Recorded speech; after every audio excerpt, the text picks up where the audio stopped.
You're now listening to Sound Talent Media. Check out more shows at soundtalentmedia.com. Hey, what's up, everyone? I'm Matt Migaki, the vocalist of Cryptopsy and the host of the Vox and Hops Metal Podcast, where I sit down with fellow metal musicians. We talk all about their lives and music while sharing killer craft beers. If you've ever wanted to sneak backstage and share a beer with one of your favorite musicians, well, Vox and Hops is the podcast for you. This week on the podcast, I dropped a killer episode with Johannes Ekström of Avatar. There is this episode and over 440 other ones to help you enjoy life, metal, and craft beer. So what are you waiting for? It's time to become a Vox and Hops head. Cheers! Wait, what is that?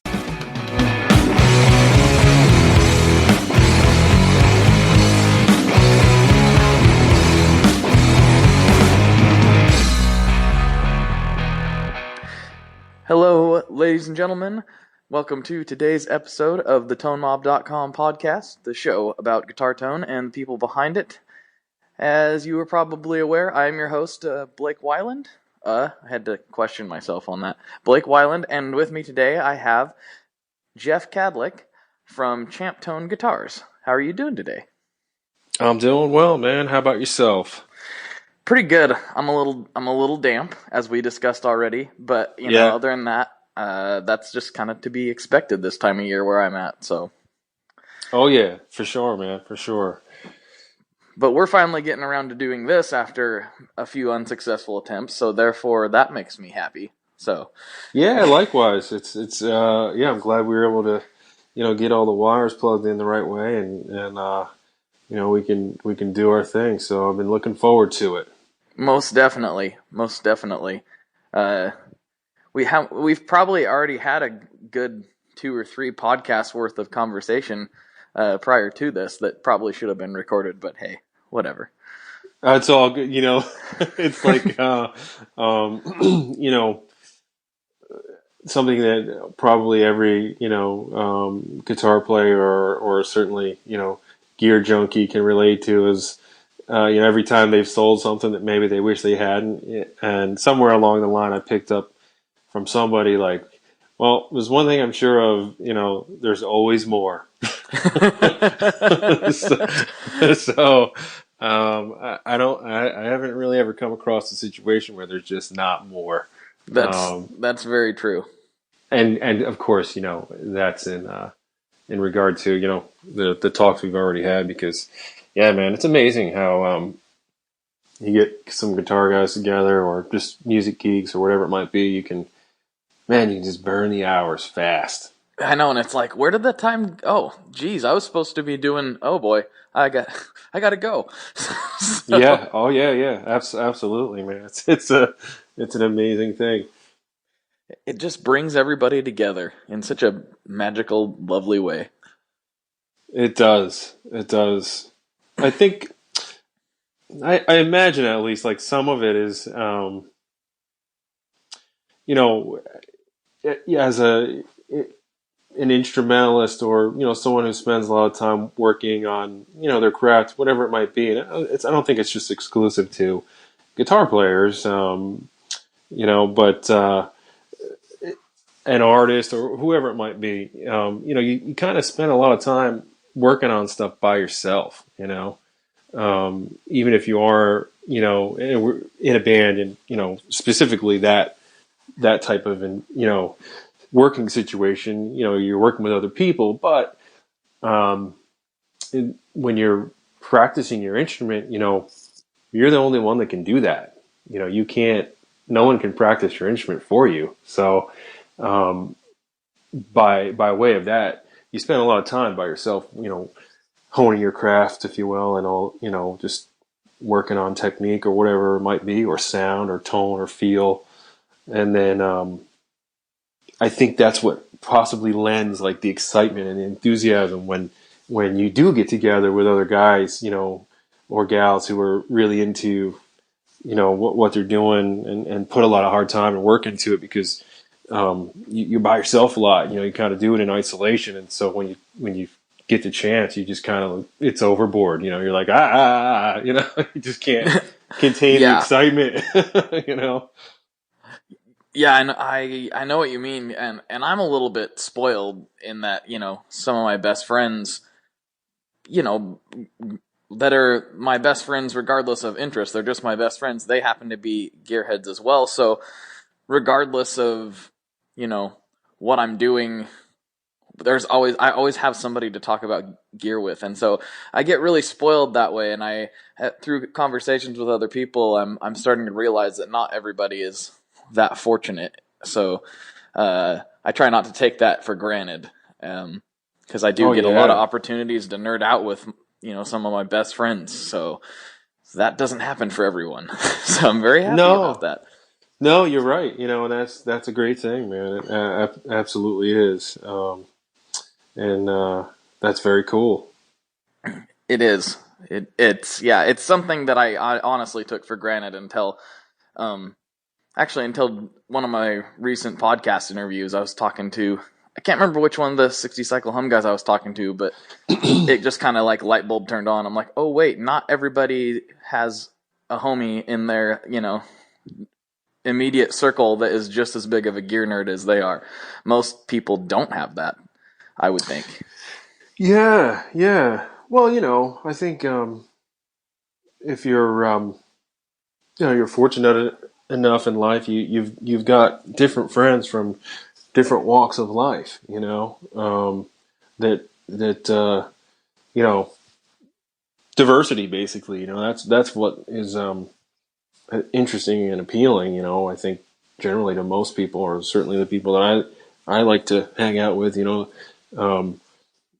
you have different interests, and that's how you get turned on to different things, because you and I both know, I mean, left to my own vices, I may not I could have no clue what's going on in the entire world around me, if I could just just like, where's Jeff? He's just like, well, he's still changing out V1 tubes on his amp or something, like trying to find something or whatever it might be. And you're just like, well, it is okay to acknowledge and engage with other things in the world.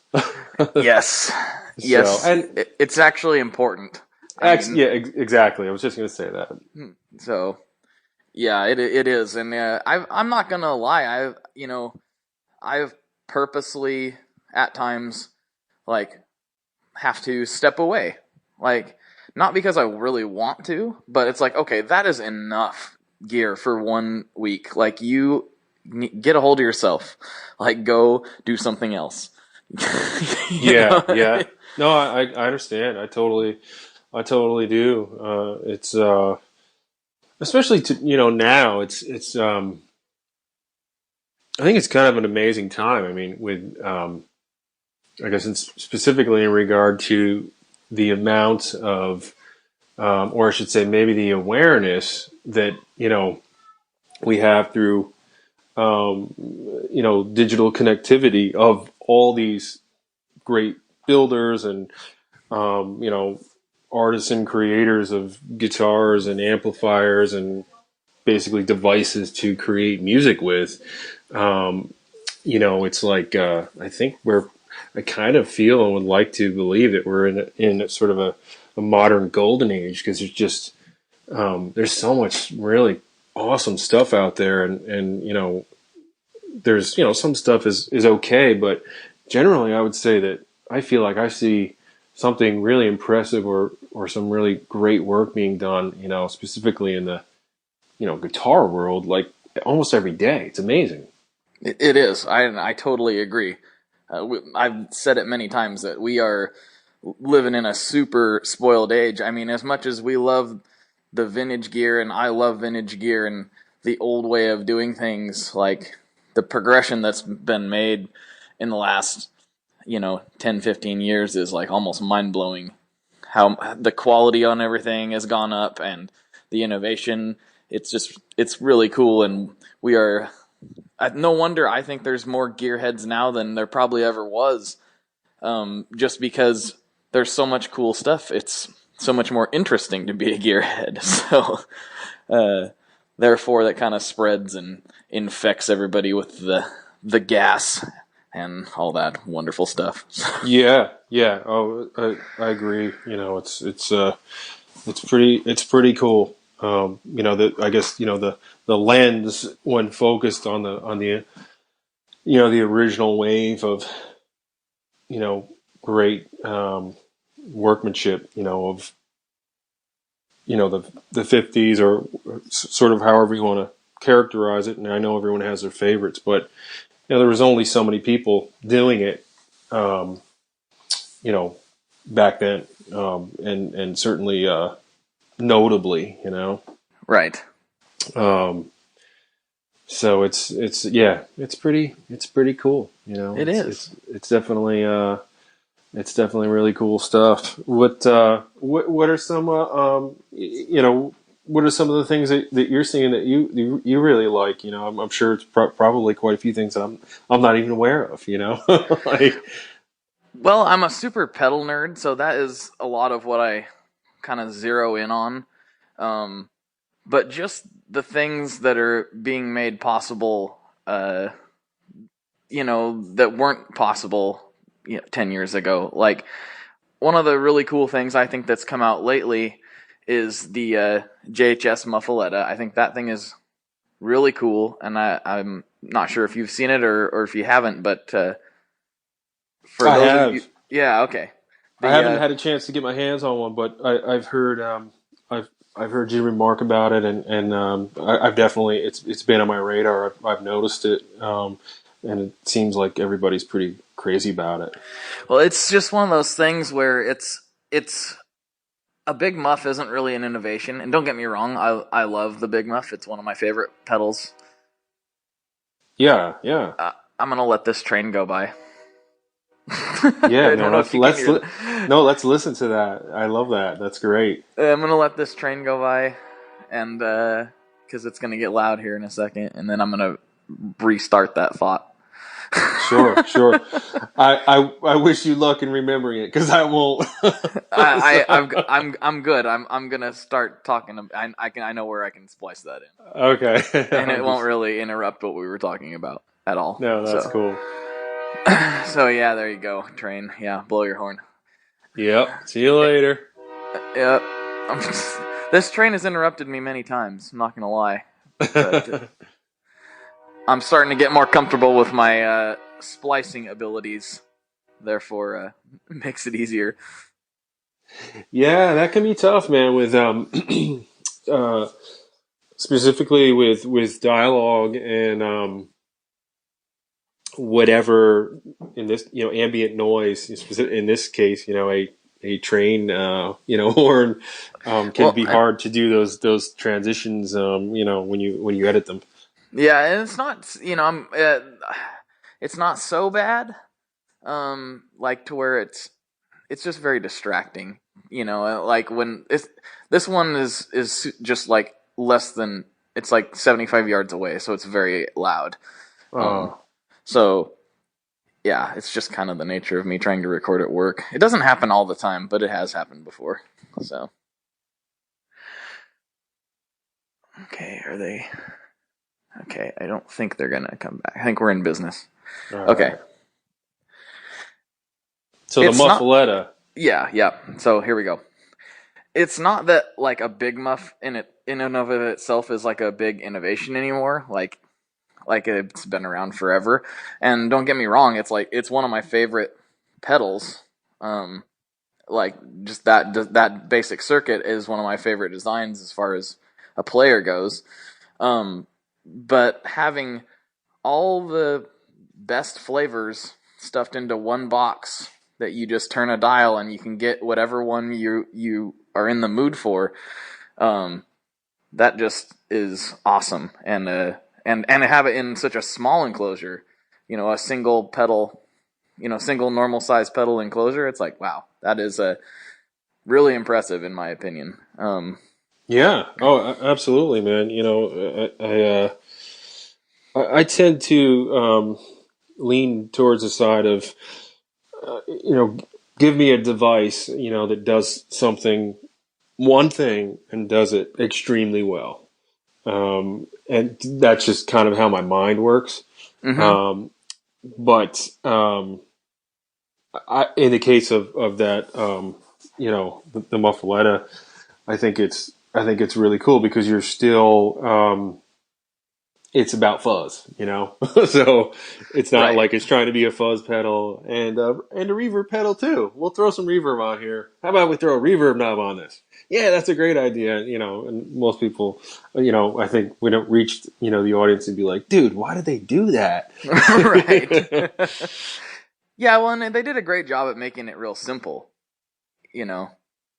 which Yeah. which helps a lot. It's like, yeah, great. There's all these flavors in one box, but it's not confusing to figure out to dial in what you're trying to dial in. It's super easy to use. So That's that one has cool. been super impressive. I talk about it on here like that thing needs any more press. It's doing it amazing. So I'm sure. some of the other really cool stuff that doesn't really need any more press either, but I haven't got to actually lay my fingers on any of it yet. I will, definitely. But like the Chase Bliss stuff, that Spectre flanger he just came out with is like, I'm like, oh man, I never even used to be into flanger, and now I really want to try that, like really very badly. So, yeah. Yeah. What's that? That Chase Bliss? Is that the name? Yeah, Chase Bliss Audio. Oh, cool. See, I never heard of that, so I'm gonna have to check it out. Oh, you got to check out what he's doing. Joel over there he's doing. No, it's a little bit like it's a little bit out there as far as controls go. Like his pedals offer an insane amount of control on whatever effect it is they're trying to achieve. Yeah. And just different waveforms on phasers and tremolos and all that. It's just, I'm trying to put it into words, but it's kind of like, just go Google it and you'll understand what I mean. There's a million controls, well executed, and it's, there again, all in a normal sized pedal. It's just very impressive. Just impressive from an engineering standpoint. It's like, wow. Oh, neat. Yeah.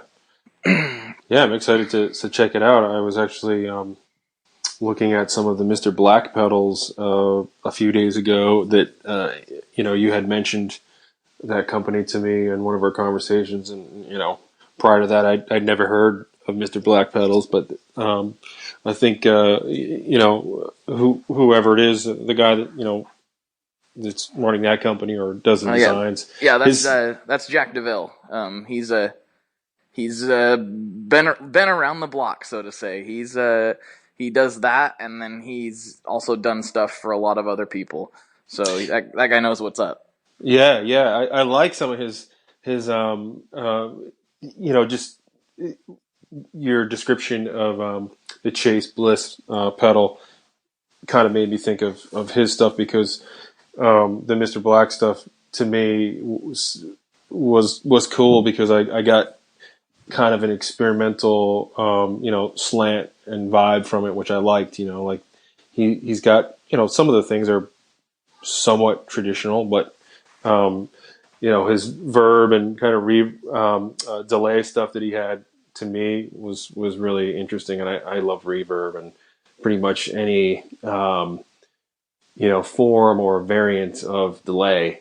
So if you like those kind of effects, then he's definitely somebody to scope out, because that's kind of what he does everything really well, but that's what he's really known for. So sure. Definitely. I wouldn't say when you go to see the Chase Bliss stuff, and those of you who already checked out both will know what I mean. They're different. They're different fields of thought for sure. Like completely different. Just you'll see what I mean. It won't take long once you see the two different fields of thought. Jack really likes he seems to like to squeeze as much as he can out of 3 knobs, and he does an amazing job at that. And then the Joel and the Chase Bliss stuff has many more switches and knobs, but still squeezing a million things out of the box. So yeah, both great companies. So cool. So before we get too sidetracked on everybody else's stuff, I didn't bring you on the show to talk about everybody else's stuff. That's okay. Yeah, it's fun. I want to talk about your stuff, specifically, your guitars. You Cool. were kind enough to send me that Ultra that I got to play for a couple weeks, and Yeah, I loved it, and all my friends loved it, and it was beautiful, and it sounded great, and played great, and what more do you want out of a guitar? So, thanks for that. You're very welcome. I'm glad you got to spend some time with it, and you enjoyed it. That's cool. Yeah, that's one of my favorite T style variants that I've done, and I actually made that guitar, or was working on the design, and I use that somewhat loosely because it is essentially it's a T style in appearance, but there's a lot of different things going on with it, Right? But it's not like I have a completely radical or new design aesthetically, but I wanted to have a guitar that I could take out to gigs that for nights when you just want to have one guitar. And I never really take many guitars to gigs, but usually be two, pretty much always two guitars. But sometimes when you're doing those shows where you got to load in through the front door or something like that, and pass the bar, and the stage is all the way at the back of the room, and you're just like, man, I just want to have my guitar on my back. I want to carry my amp and my pedal board. And that's the only trip I want to make, Right? Because it's pouring rain or it's snowing or something like that. So, but generally, I'd either bring one of my my Champtone Outlaw, which is basically my take on like a traditional broadcaster, or early telly, and my 6120 or my gold top, and so they all had their things that they do, and sort of three distinct sounds to my ears, and I kind of took all those things and put them into that Ultra model, and I was happy with it. It was. I mean, you could kind of just, if you and there's a that model's on my website, so you can visualize it. I took the P90s from the gold top and the mahogany body, and of course the gold finish. Mm-hmm. Oh yeah, and then obviously we have the platform essentially is a T platform, but to sort of throw in that 6120 flavor of the hollow body, it's it's chambered, because I like vibratos an awful lot, and all types of them, and I've done some on solid bodies, and to me, I guess my baseline, or sort of my reference point, is in terms of vibrato is really a Gretsch, right? And they just don't respond the same way to me on a solid body as they do on a hollow body. It's a different experience, Right. Most so definitely. That's where I was like, well, let's see what happens with a chambered vibe, and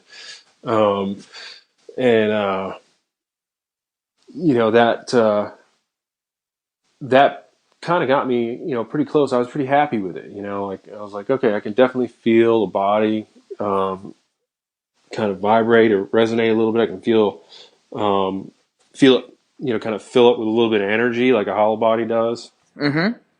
And the responsiveness of the vibrato was more lively, which I liked, and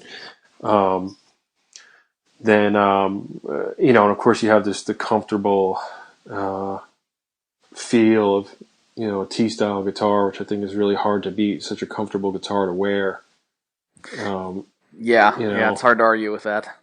super comfortable to wear, and it's also a great sit down guitar. Whereas I like Les Pauls quite a bit as well, but to me they're not very much of a sit down guitar. You know. Yeah, not quite so much. I mean they're Yeah. fine. There's nothing inherently wrong with sitting down to the Les Paul. It just isn't quite as comfortable as other models. Yeah, it just doesn't fall there, and that's of course what I always try to shoot for. You know, I just you know, whether you're sitting with the instrument or you're performing with it, you should not have to be fighting it in any way whatsoever ergonomically, and that's one thing that, you know, I've always kind of felt I was having to do with Les Pauls. But so I'm sort of going in all directions with the description of this and all the guitars that it influenced. But what else is new? But and then yeah, that's kind of, you know, in summation, that's pretty much it. I guess the last thing I would add would be the neck. You know, just had a you know, wider nut spacing, or you know, just had greater width than, say, a traditional or kind of vintage Fender, you know, which was I think a lot of guys associate, like, well, there's the feel of a Fender neck in the first position, and then there's a feel of a Gibson neck in the first position, and obviously the Gibson's a bit wider, and I like that myself because I have fairly decent sized hands, and also if you want to do any, you know, more complex chord voicings and things like that, it gives you a little bit more real estate. Yeah, most definitely. So, vintage Gibson necks are definitely my favorite feeling by a long ways, which is a little bit odd for me because I'm a short dude with little short stubby fingers. So why I would like that, I don't really know. It doesn't make sense logistically, but somehow, like, that's always been my favorite style of neck, is the bigger, like my 55 Junior is my favorite neck. So I don't know why that's where I do like other shapes and nut widths and everything. I do. I really like playing my Telecaster, which is a much smaller neck. Right. But for some reason, if I just like had to pick one that's all I got to have, that would be the direction I would lean. Yeah. I think I'd have to agree with you there. You know, and that's something that like myself, and I'm sure many other builders and many guitar players are you know, hip to, is the it's such a, you know, the feel of the neck of an instrument is, there's so many, well, I don't know, let me rephrase that. I don't know if players are necessarily so hip to it, but I think a builder, certainly a good builder, should be. But there's so many factors that go into how a guitar neck feels in your hands. You know, it's not just the radius of the fretboard. It's not just the fret wire. It's not just the width of it at the nut. It's not just the taper, meaning you know, how wide it gets from the nut to the end of the fingerboard, and it's not just the profile of it, meaning the the graduation of its you know, girth or you know, size as you work your way up the fretboard. And, Right. So yeah, it's so I kind of like obsess and get geeky about that with necks, you know, all the time. I mean, I try to remove it when I can. Like, if I see a guitar that I, you know, want to pick up and play, I just try to play it, and not be like, oh, okay, well, let me take out my caliper here in my back pocket, and see, you know. And I don't walk around with a caliper in my pocket, but not to stores at least. But well, Like, I have done that. I was gonna say, I bet you have, haven't you? I have snuck into places because I was like, yeah, man, I really wish I had so and so because I need to make an educated decision on this, and I don't really know what to do. Well, I'll just go to the store with my caliper and, hey, man, you need help with that? Nope, I'm good. There's worse things that happen to guitars in guitar stores than getting their necks measured, so I think you'll be all right.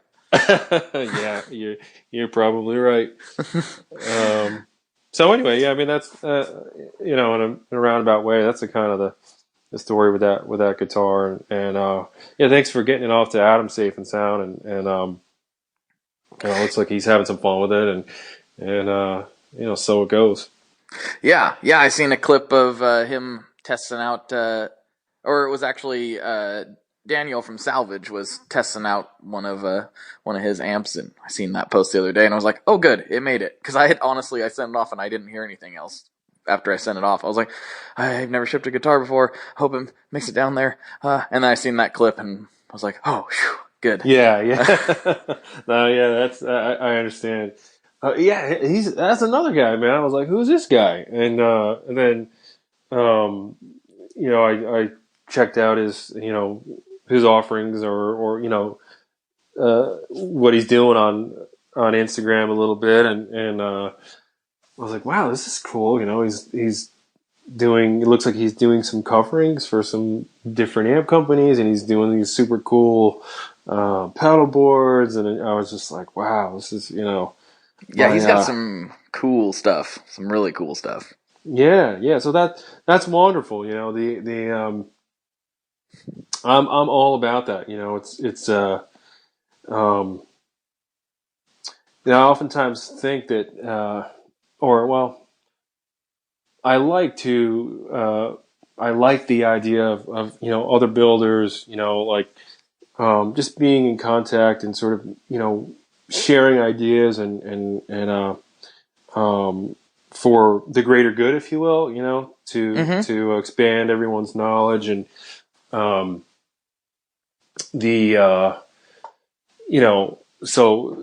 the fact that I can send you the guitar and you can check it out, and we can talk about it, and then I can send it out to Adam at Satellite, and who I recently met earlier this year, and we kind of hit it off, and he's such a cool guy, and just got the sense from him that we were we'd be fast friends if we lived in the same town or something, Right. And then this cat Daniel gets to check it out, and he's working on all his stuff is great, and I the whole thing really started with my relationship with Doug Meyer at Mountain Cat, and it was it was sort of at he carries my guitars, and to date currently he's my only quote official dealer. Gotcha.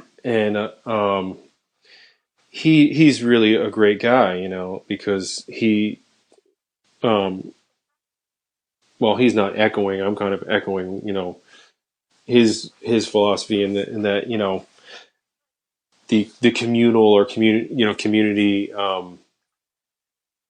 feeling that he's trying to foster with builders and stuff. And he was like, well, yeah, that you're sending that. I told him I was going to do your podcast, and he said, well, if you're going to send that guitar out there, why don't you send it out to Adam to check out for a little while, and that way you can have a guitar on the West Coast in case someone wants to check it out. There you go. I was like, yeah, that's a great idea, and so I'm all about it. I think it's really cool, and also now my initial thoughts coming to me, but it's all related.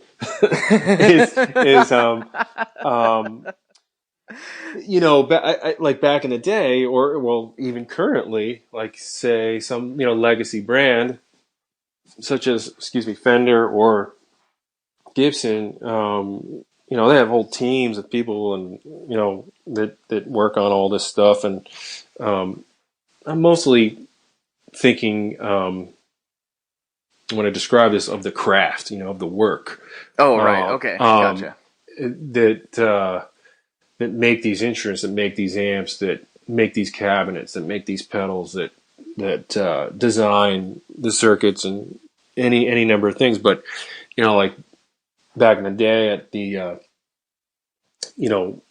Kalamazoo factory, when Gibson's making guitars in their golden age, they had guys that were shaping the necks, and this guy is going to cut neck blocks all day, and we're going to cut this neck block. It's going to be 2 3/8 inch tall, and this is how deep I'm cutting the dovetail, and I'm doing however many of these, and then you had the varnish guy he did all the varnish work, and then you had the guy that would running the bandsaw or whatever. The point is everybody had their specialty.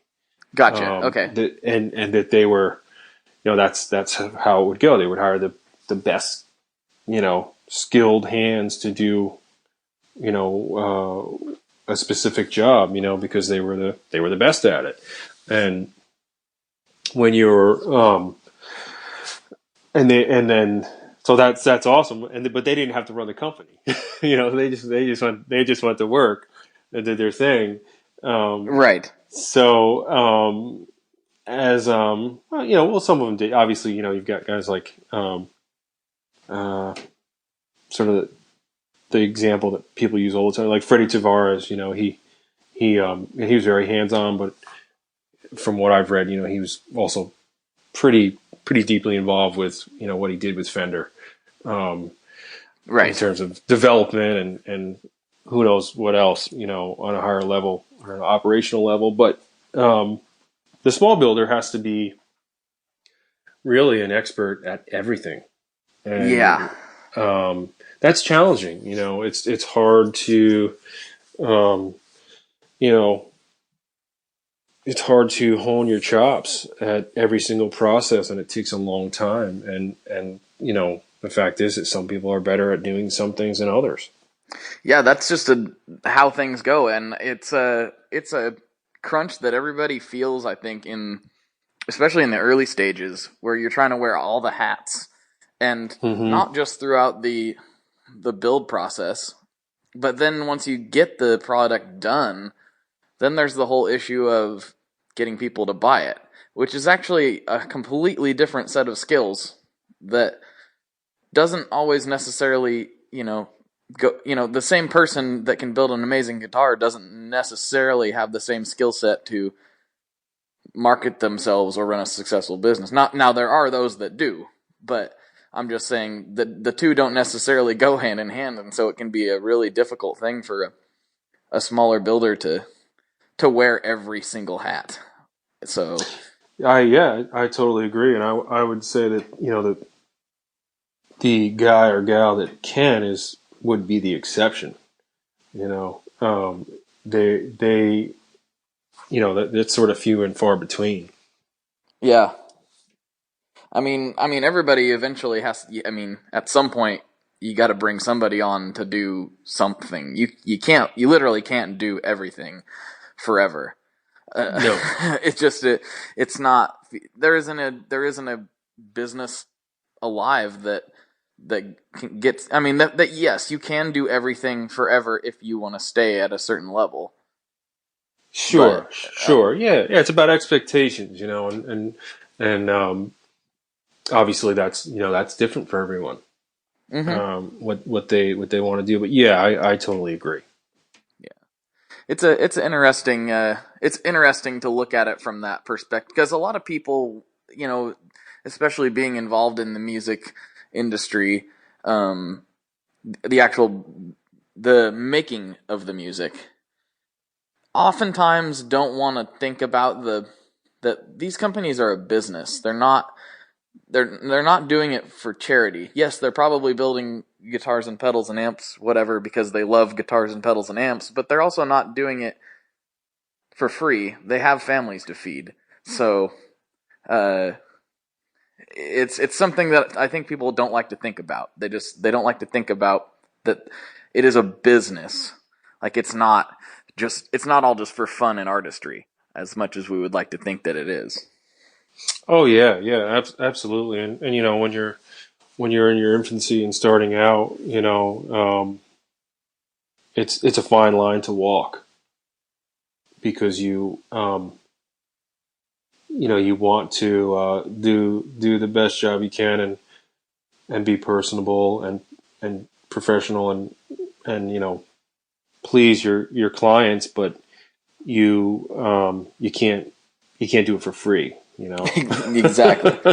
So No, it kind of defeats the purpose. yeah, and you know, like, you know, for example, I mean, I've had, you know,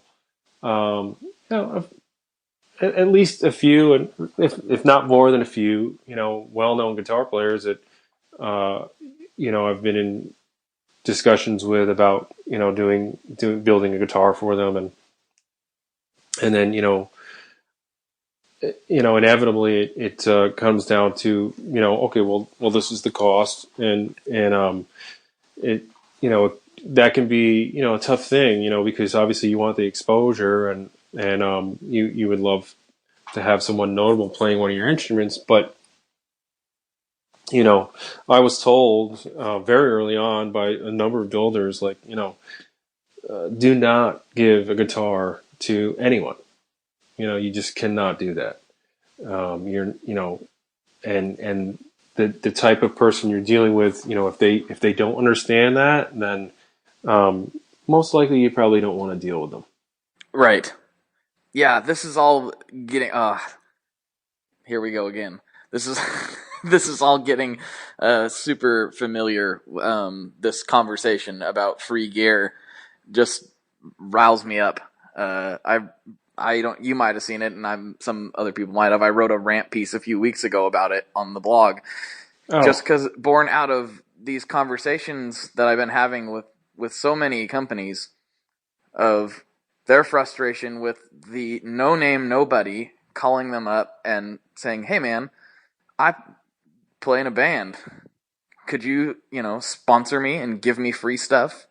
And it's like, you play in a band, you know, like you're not in a, I'm trying to not to sound like a complete jerk, but you're not in a well-known band. Like you're in a guy playing at, you know, Dave and Buster's or something. I don't know. Just like you're just yeah, absolutely, man. Well, and that's not a bad thing. I'm not trying to like down anybody for playing a dive bar or a kids party or anything. Like playing a show is playing a show. That's fine.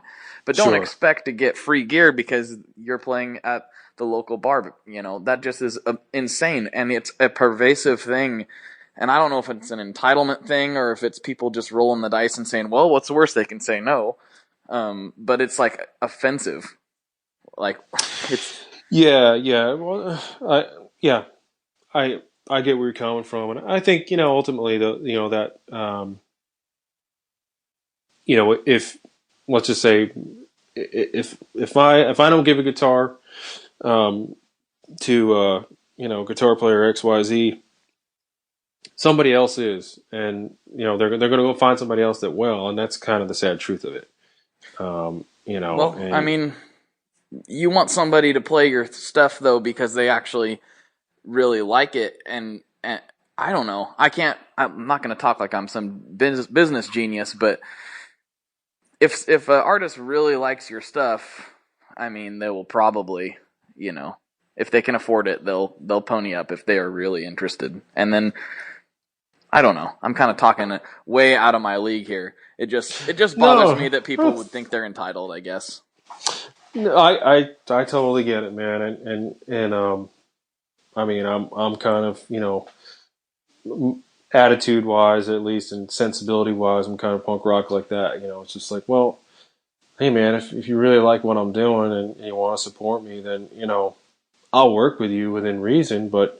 You know, here's the terms, and you know, you got to help me out. I can't just you know, give you a guitar for, you know, a discounted price just because you're, like you said, you know, you're playing some really cool you know, bars in your hometown. You know, right? It's so yeah, it's all good. You know, I mean, but yeah, it kind of, goes back to that, that thing of having to wear many different hats and understand, the nuances of the business. And that is a hard part about doing this. Yeah, most definitely. And it's not that, like, don't get me wrong, it's not that I'm against companies, if they want to give out free gear, give out free gear. And I've certainly been like super fortunate to get some from some of these companies because they respect what I'm doing, and it's like, well, thank you so much. That's like super humbling. Like, it kind of blows my mind every time it happens, but it's not something that I'm like trying to farm.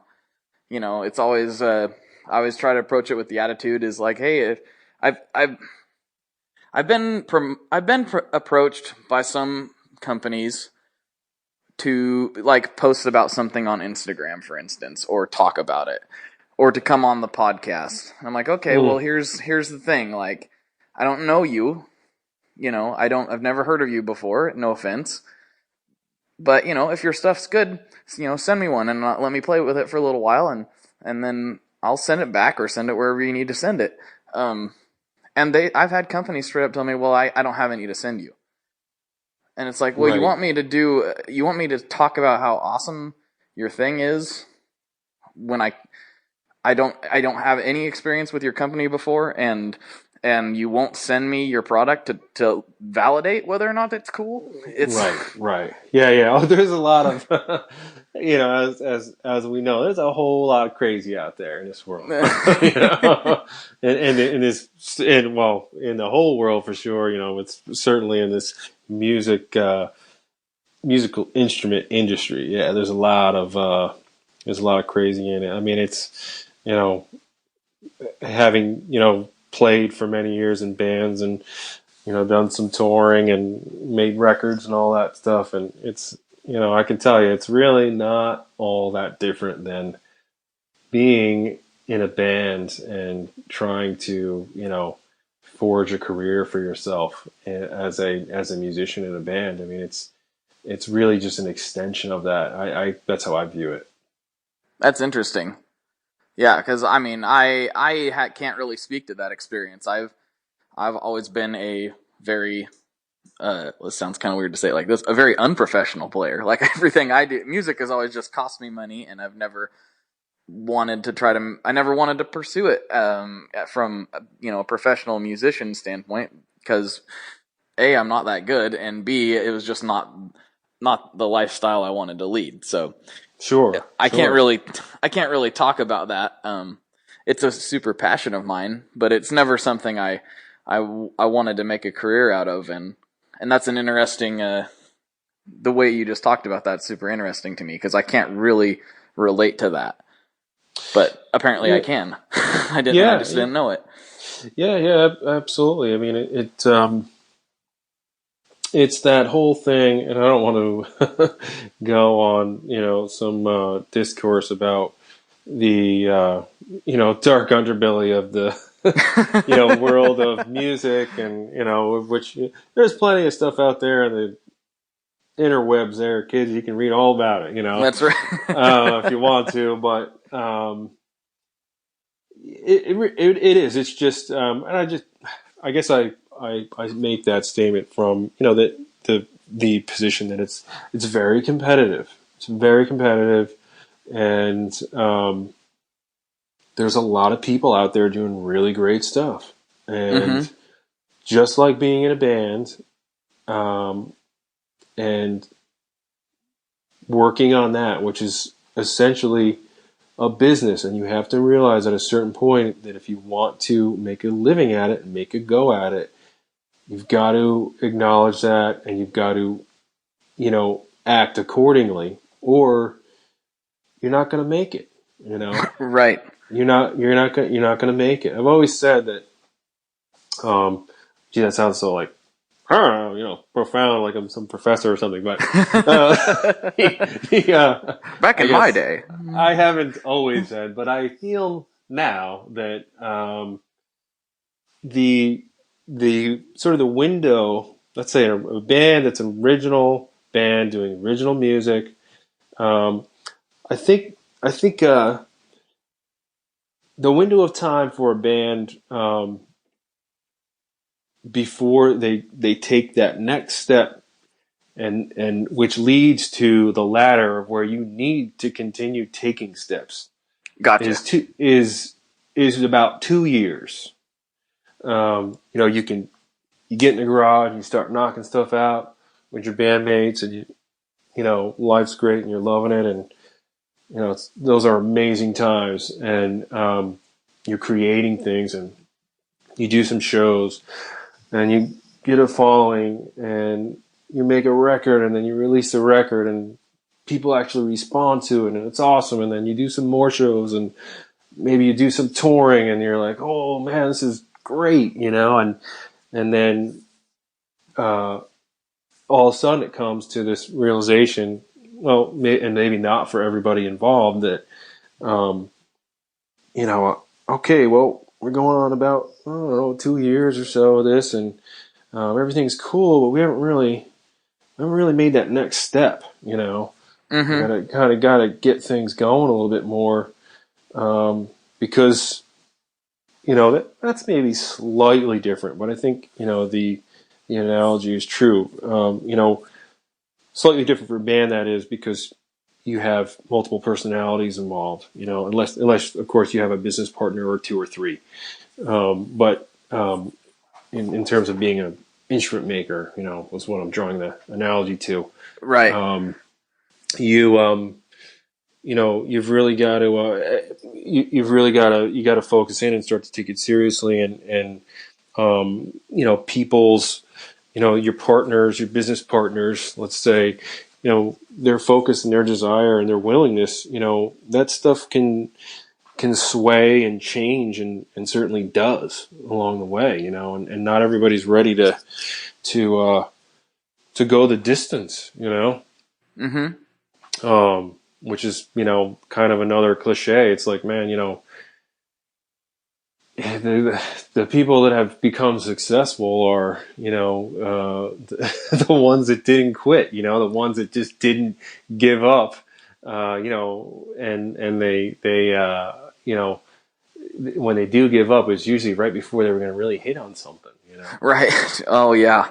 Big time. So I think, but that's sort of, my feeling on the band thing, like, that 2 year mark, and because I've been involved with it, I've been there, I've seen it happen, and I've probably been on both sides of it, like, it's just tough. Like, you really, to steer the ship and, I guess, have that belief that, like, yeah, we're going to do this, and yes, this is going to happen. And, and I would be remiss, certainly, I guess, at this opportunity to not, send my dear and loving wife some love, because, she has been that person for me, and I very much feel as I'm still, gaining, ground, or getting my footing, with this endeavor of mine, this Champtone guitars. I'm having a great time doing it, but, I'm not going to lie to you. I mean, there's days where I'm just like, wow, this is tough. How am I going to get through, this hurdle, or how am I going to make it through this situation and get onto the next, next plateau? How am I going to get up the ladder to that next step? And she has kept me, going many times. Right. They tend to do that at just the right moments, don't they? Yeah, man, that's true. It really is, man. If you're lucky enough, you have a you've got a good partner in life. It's there's a lot to be said for that, and a lot to be thankful for. Yeah, it's pretty enormous, and I don't know that. I mean, I've talked about my wife a couple times, but I don't know if I've probably give her the proper shout out, even though she doesn't listen to these, like you just did. So I'm gonna do it now. Thanks, honey. If you ever listen to this episode, Jeff inspired me to publicly thank you. So, oh, dude, I don't even. And don't get me wrong, I'm not one of those guys. It's like, rehearsing the "I Thank My Wife" at the Oscars speech, but you could because man, I am pretty bad with that. I got to be honest with you. So I don't know how it even came to mind, but it's, I guess, just because it's the truth. But yeah. And today on the We Love Our Wives podcast, we talk about how much we love our wives and the music business sometimes. Yep. I don't. This show is not actually yours has stayed on topic pretty well in comparison to some of my other episodes. I have a knack for getting completely and totally off subject, and it's like, oh yeah, today we're going to talk about guitar gear. I forgot that's what we were here to talk about, and here we are. So yeah. No, it's just funny.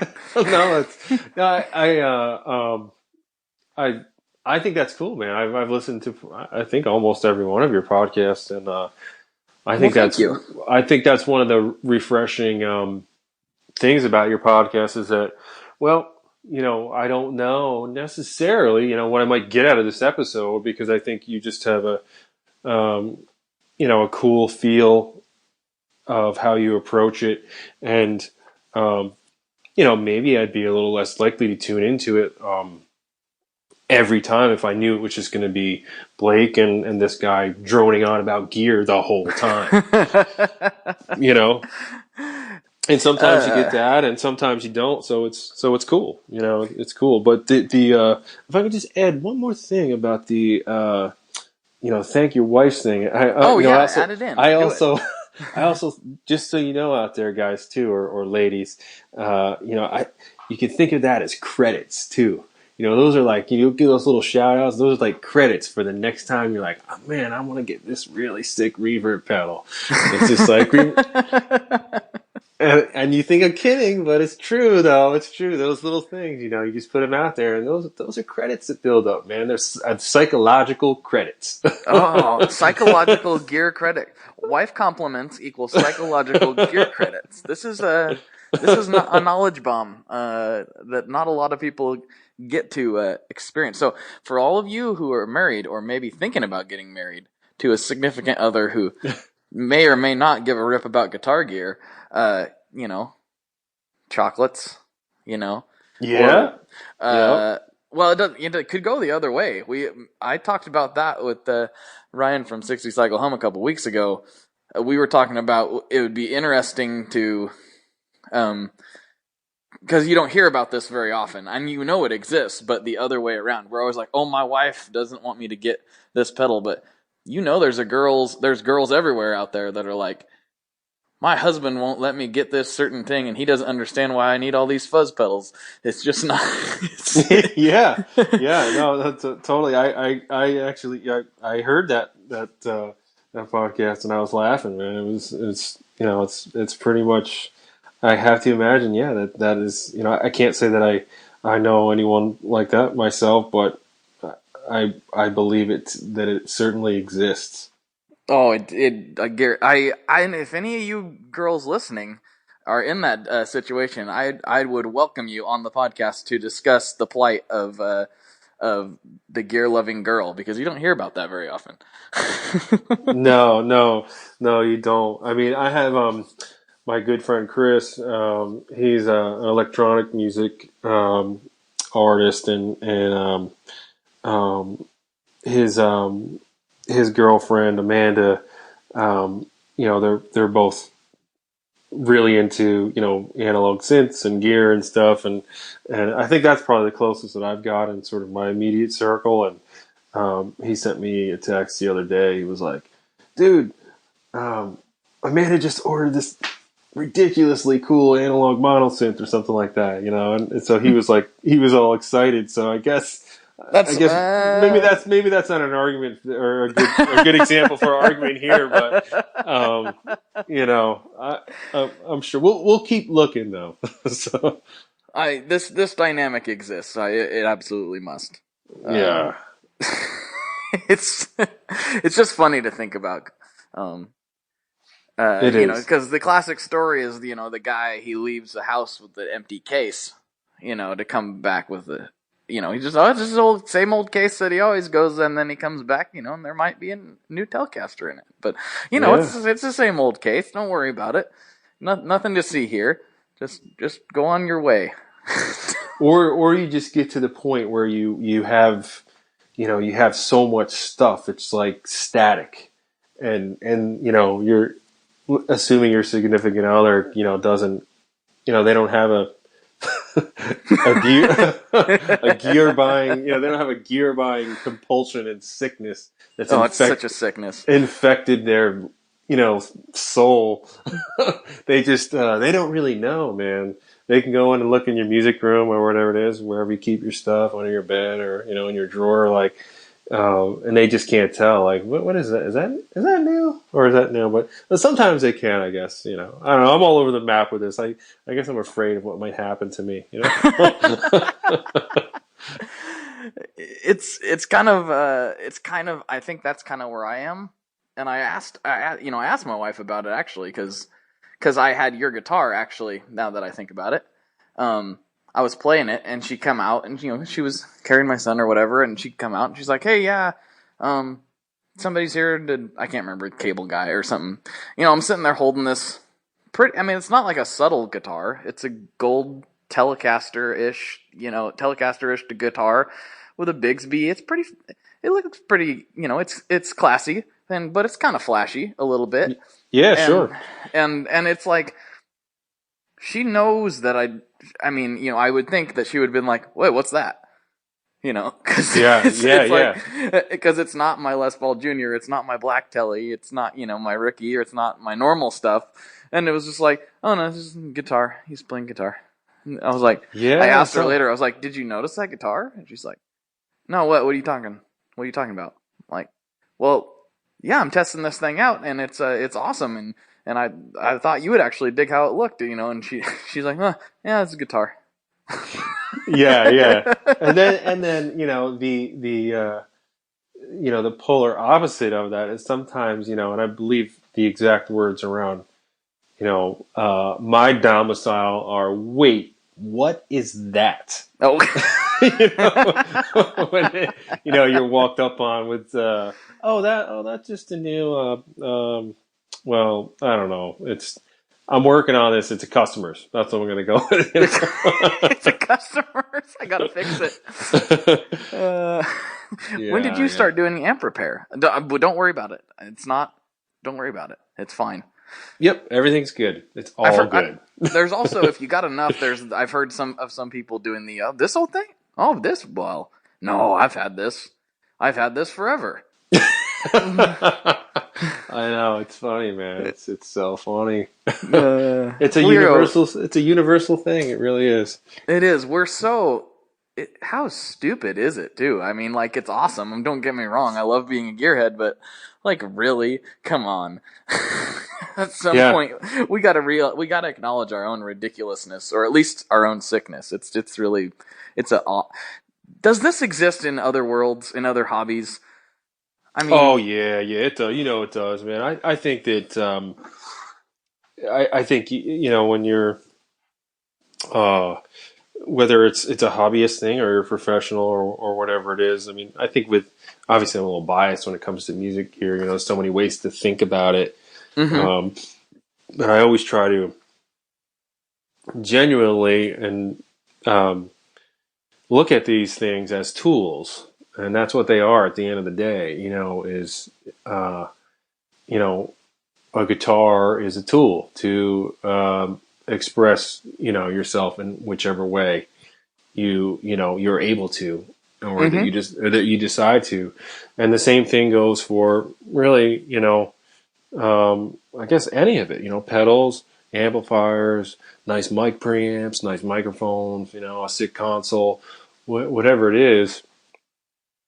But of course, amongst that stuff, there's all that gray area. There's like you kind of, I think a lot of us fall in love with the, at least I know I do. You fall in love with the potential of, like, you see something, you're like, oh man. Like my friend Jack and I, we were we went to see my other friend. I got all these friends. Yeah, we went to see my friend Kirk's band Silencio play over the summer. They're from Pittsburgh, and they're an original band, but they are essentially kind of a David Lynch, Angelo Badalamenti tribute band. So they do a lot of the soundtrack music to some of those great, collaborations that Lynch and Angelo did, with Blue Velvet and Lost Highway and stuff like that. But he had we went to see them play, and of course, we're the lowly guys peering over the edge of the stage, like, what's on that guy's pedal board?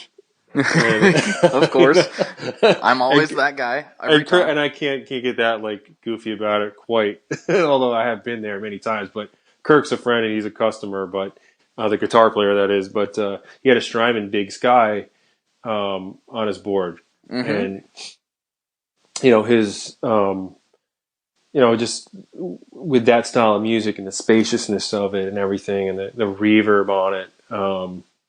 Is it just sounded so beautiful, and subsequently, he and I are like texting each other like, dude, the Strymon Big Sky, like, did you hear that? It's like, did you see that video? Did you hear that? And I was like, and so like for like 3 or 4 weeks, the running joke was like, just, oh, I found this or I found that, and I was like, just please stop. Everybody, all the pedal makers, like all the guitar makers, all the amp makers, just please stop. Because I want everything. I need all of it. Yeah. Actually, I said that the other day. I can't remember. It was some poll, like some gear poll, and it was like, if you had unlimited funds, what would your ultimate rig be? Which is kind of a question that I usually get into here. But I just said all of it. Like, yeah. like, don't make me choose. I could get just as much use out of a gonculator, DoD gonculator, as I could like a gold clon. Like, two totally different things. But sure, man. I mean, yeah. That being said, it's like, I mean, I've always had kind of a a somewhat modest collection of guitars and amps. It's never really gotten too crazy for me, because I'm always I guess I always find that if I'm not using it, then it, it must go, and there's certainly a window of time with that, and some things have stayed, and excuse me, so many things have left, but like one thing, for example, that comes to mind is, I've had a full tone Super Tram on my board for like over 10 years, and I kind of can't imagine not having that pedal ever. Right. That's a great one. Yeah. It's yeah, I mean, it's, you love it all, and, the I guess, comes back to the potential of like, what I could do with this, and that's sort of the process in a way, you check something out, and you hope you can, maybe it's got a song in there, or it's like, wow, man, that's a good guitar. I think it might have some songs in it for me, Mm-hmm. Oh yeah. So, and some do, and some don't, And if they don't, or if I don't bond with it, or something, then I just, I try to remember, like, hey, man, these are just tools to, for you to, let's just say, enjoy life with, and if it's not doing it for you, then, well, just maybe pass it on to somebody else that it will do it for, and then you can find something else that will do it for you. Oh, that's so nice of you. I'm just, I'm such a hoarder. It's like, well, I've said before, I sold one guitar in my life, and that's amazing. And I regret it. Like, I should have, like, I traded this. It was called a Marquis, and it was like a short scale 4 pickup Japanese guitar. Really weird microphonic pickups. Each pickup had its own individual switch to turn it on and off. It was just this really odd thing. It had a great neck on it and a giant headstock. It was like the size of almost like a P-bass headstock on the short scale guitar. It was just this odd, weird thing. Cool. And I really liked it. But I fell in love with this vintage Melody Maker and decided, well, since I didn't quite have the scratch to put, to put the Melody Maker on layaway, I would just trade that marquee. Because I was in my mind, I was like, well, that's a cheap guitar. It's cool and weird and whatever. And now I'm just like, I should have just waited the extra time and ponied up the extra couple $100, and I'd still have that thing. Because now I'm like, I really want it back. And that is why I'm a sick gear hoarder. Like I sell one guitar and now I'm mad at myself. I'm never selling it again. Never again will I sell any more guitars. Yeah. No, I hear you, man. It's hey, it's all kinds, man, all types out there, and yeah. I mean, excuse me, my wife's kind of like that. She's like, "Oh, you're gonna sell that guitar? What? You love that guitar? You're not selling that guitar. What are you talking?" So like, but yeah. I mean, I got a couple things that I've, like I said, like, and I definitely catch flack from my gear buddies and stuff. They'd be like, "Yeah, you said that about that. And you sold that too." So I don't believe any of it. But I have a 72 precision bass. That my father got for me when I was like 15. Nice. So I don't think that will ever go. Right. And at this point there's too much of my DNA on this guitar, if you will. there's just too much of me. I could never. That's so. I've had it for 25 years. Right. Yeah. I totally get it. That's I can relate to that. So yeah. I mean, you got that cool. If I have the story right, your junior, or was that a family guitar?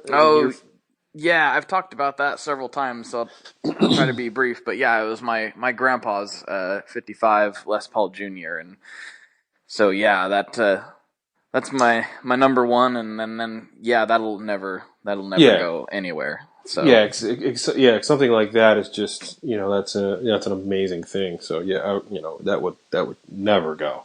No, you'd be there'd be some serious apocalyptic times before that goes. Yeah, exactly, and then it would probably go to my dad. So yeah, right. It would go. It would be in the family. Yeah, it wouldn't. It's yeah. That's not leaving the grasp. So. Yeah, exactly. Just like you said, it'd have to be a serious situation for me to even consider it. So, hopefully, that never happens. Yeah, hopefully not, man. I don't think it will. I think you'd be good. It'd be so good. Just like get another one. No, I don't know. Well, I'm here at this juncture again, where I know I need to cut this off, but like. This is actually a first time thing that's happened, Jeff. We actually went the whole episode, and we didn't touch on any of my normal questions that I normally. I didn't even get into your like musical backstory or any of that stuff. So we might have to do this again because we are already over the hour mark. Yeah. Well, I'm sure some of that's on me and my, tangential, ramblings. But well, maybe we can do a part 2 at some point or something like that. Because we'll have to do a part 2 that should have been part 1. Where we actually dig into you a little bit more than just bemoan the music industry and compliment our wives. Yeah, man. It's all good. Well, it was definitely fun. Do we have like 2 minutes? You want to do one of the daily scheduled or questions or no? Let's save those for another time, and cool. Use these last couple of minutes for you to shamelessly plug all that you do. Because I know you do some other stuff in addition to the guitars with the wiring harnesses. You tell everybody what you do and where they can find you. Yeah, well, I'm located in Saratoga Springs, New York, which is just about 45 minutes north of the Albany, which is the capital of New York. And you can find me at champtone.com. And obviously, you can reach me through there. And I've stayed pretty active with my Instagram feed, and um, I've got lots of information on the website about the guitars that I'm currently making and that I offer, and I do have a little storefront on there, and I started out doing I guess aftermarket electronics upgrade kits for various types of guitars, and I did quite well with those for a while, and I still am doing them, but in the last couple of years or so I've been more focused on building and also some services to guys, like I do I do finish work for people that are that need that kind of stuff done, and any kind of customization, and I do the occasional repair work as well. So I'm kind of wearing a lot of different hats and doing a lot of different things, and always building. Yeah, and that's kind of my thing. I'm excited. This year has been a big development year for me for my archtop prototype, which I've been wanting to get to for quite a while, and I've just about finished the prototype. I'm actually going to be putting that into the finished booth in a couple of weeks, and I that thing's going to be done soon. And Nice. yeah, that's going to be a new instrument for me under actually my last name. It's going to be the Kadlic Grand Electric, and I'm excited about that. You can see stuff about that on the Instagram and Facebook feed, and eventually I'll get one all photoed up nice and pretty and have it on the website. I'm a little slower with the website because it's a website. Right. Of course. But yeah. And, like I said earlier, if anybody wants to check something out, you can certainly contact me, directly, or you can contact, Doug at Mountain Cat Guitars, who's a super cool guy, and I think some of the other builders that you have had on or have mentioned, certainly he carries and represents. I know he has Cower guitars, and I think he may have had some Roni guitars at one point. I'm not sure if he does currently, but Okay. um, yeah, I feel really good to be sort of part of the group of artists and builders that he represents, and he's one of the few guys that I know of, certainly in my neck of the woods, that's really dedicated to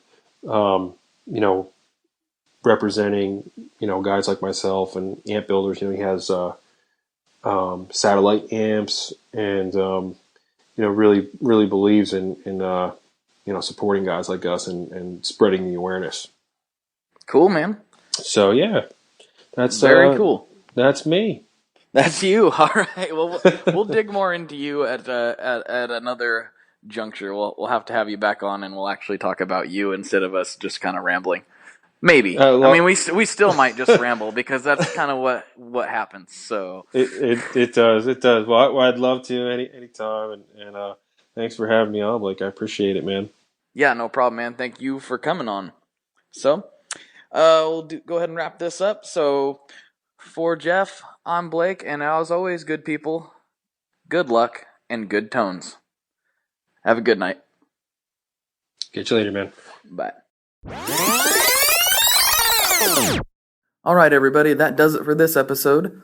As always, thank you very much for tuning in, and thanks to Jeff for coming on. It was a great show, and I just want to take the last little bit here to say thank you very much. 2015 has been very eye-opening, and very amazing. So I've met a lot of really cool people, and some of you guys have just gone so above and beyond in supporting the show. It's really humbling, and I thank you very much for that. It's very, very appreciated. So thank you very much. So I hope you all have a wonderful holiday, a very Merry Christmas, and I'll talk to you next week. Take care. Bye.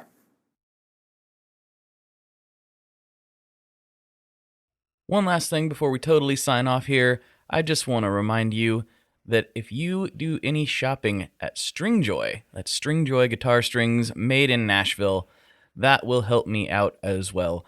As I've said for years, I'm heavily involved in that company, and I really do think they're making the best products on the market. So if you would like to try custom strings, go to tonemob.com/stringjoy and check them out today. I seriously love what the team down there is doing. I help them out with all kinds of things, and by you supporting them, you are also supporting me as well. And hey, you need some strings, so why not get some custom strings just for your guitar and playing style? Again, the link for that is tonemob.com/stringjoy, and that will take you right to their website, and you can do all your shopping through there, and that will help everyone involved out. So thank you very much. Talk to you next time.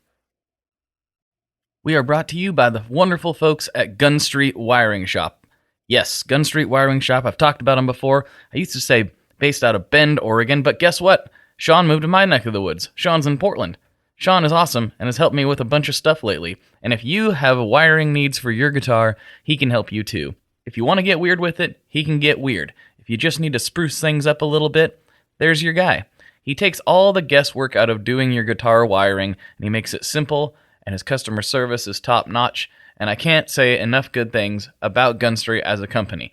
I really respect Sean and what he's all about, and the product is top-notch. I've got 3 different guitars that now have Gun Street harnesses in them, and I could not be happier. So go to gunstreetwiringshop.com and check them out.